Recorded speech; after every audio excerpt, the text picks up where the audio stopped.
Há uma dor que quase ninguém percebe.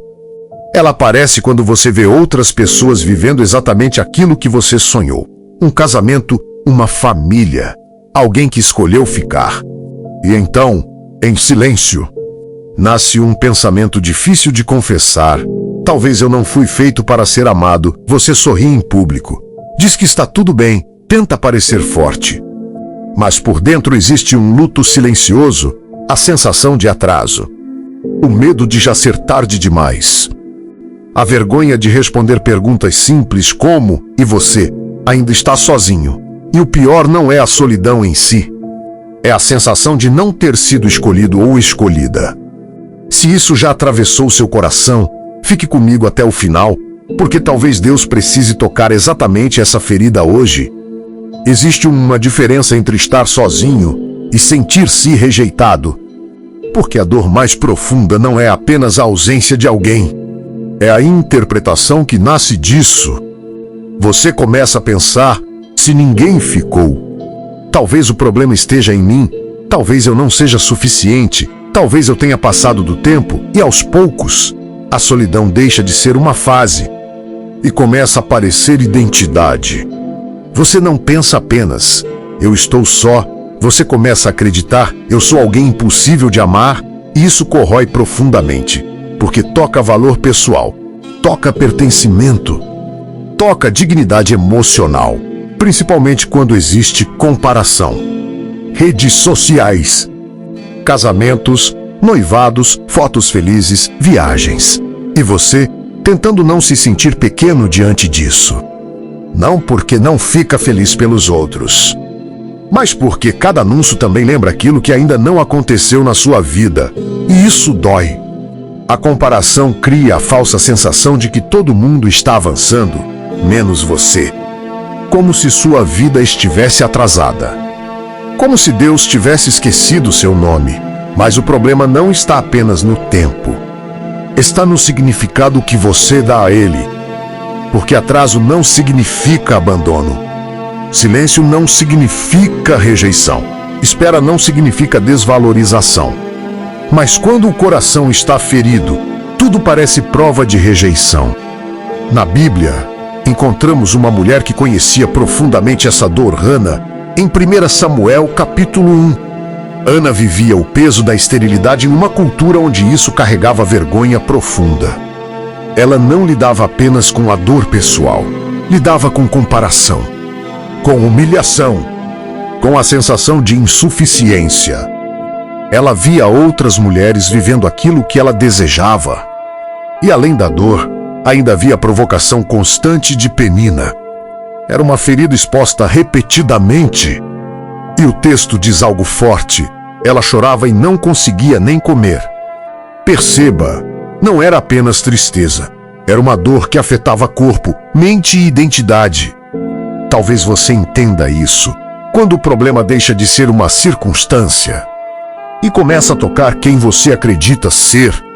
Não era apenas pela ausência de um filho. Ela sofria pela sensação de não ser suficiente. E quantas vidas hoje vivem isso no campo afetivo?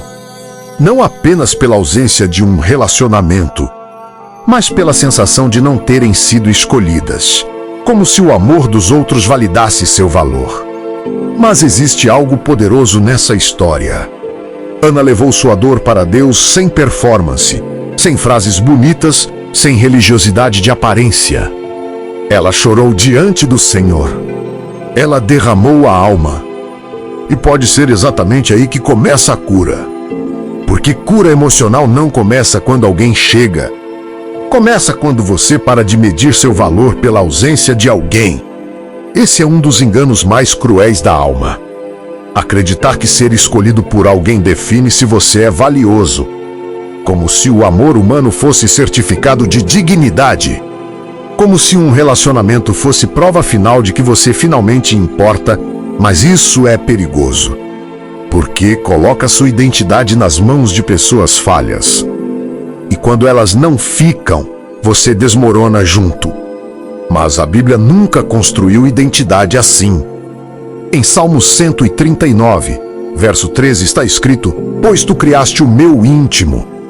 Tu me teceste no ventre de minha mãe. Observe, antes de qualquer aprovação humana, existe pertencimento em Deus antes de alguém escolher você. Existe um Deus que já te conhece profundamente. Isso não é frase bonita. É fundamento, porque quando você não sabe quem é, qualquer rejeição parece sentença definitiva. Mas quando sua identidade está afirmada, a dor existe, mas não define você. Sim, a solidão dói. O desejo de construir uma vida com alguém é legítimo.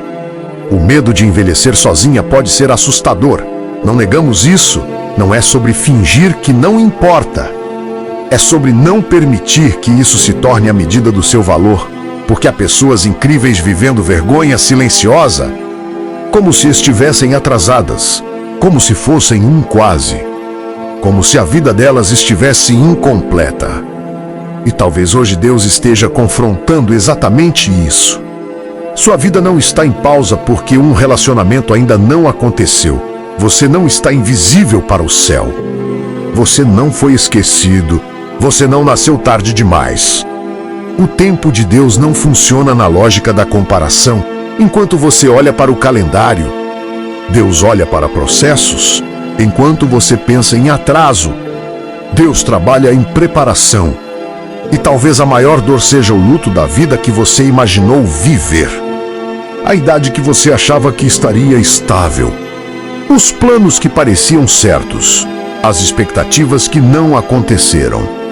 E isso também precisa ser chorado, porque há lutos que não envolvem morte, mas envolvem sonhos, e eles também ferem profundamente. Mas luto não significa fim definitivo, significa transição. Talvez sua história não esteja atrasada, apenas não está seguindo o roteiro que você imaginou.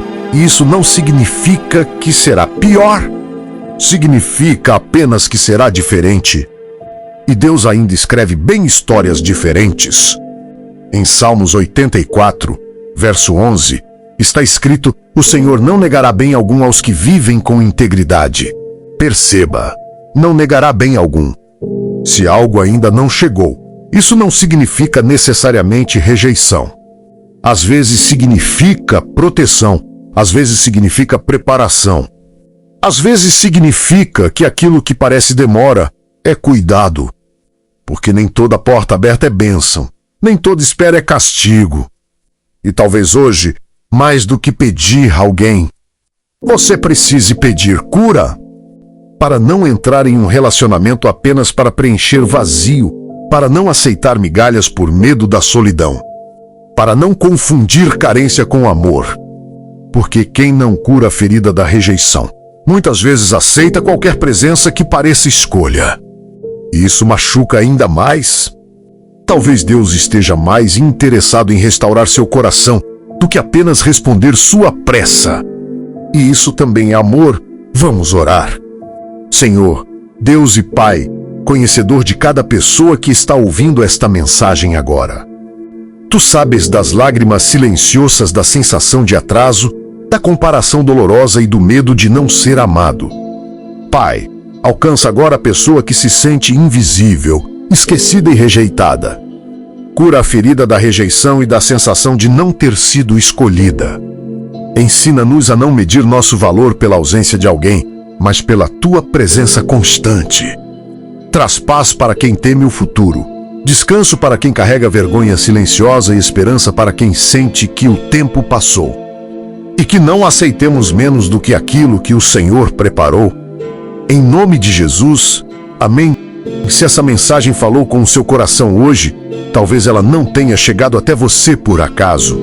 Se você quiser, escreva aqui nos comentários: meu valor não depende de quem ficou. Essa frase pode ser o início da sua cura. E se você conhece alguém que precisa ouvir essa mensagem, compartilhe este vídeo com essa pessoa. Que Deus cure seu coração e fortaleça sua identidade.